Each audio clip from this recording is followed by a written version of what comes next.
Namaste and welcome to India. Today on the Culinary Odyssey, we are going to southern state of Telangana. Today's dish, Rail Palaharam, gets its name from the fact that it was often taken on train journeys because of its long shelf life.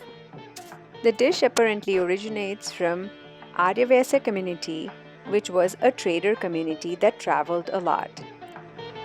The rice flour is cooked in boiling water and steamed for a bit. The steamed flour then is kneaded well and rolled into small pea-sized balls.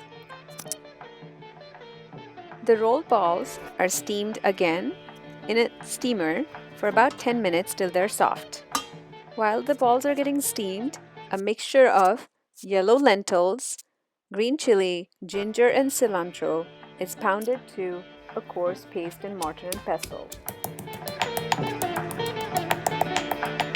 A tempering is made with cumin seeds, mustard seed, dry red chilies, and curry leaves, in which the lentil mixture is added.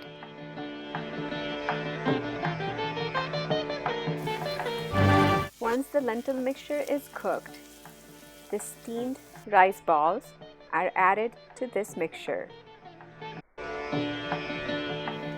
They're mixed well to coat with the mixture and covered and cooked again for 10 minutes. Rail Palaharam shows a creative use of a simple ingredient like rice flour.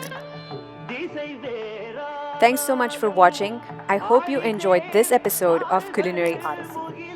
Join me next time as we explore more food through different states of India.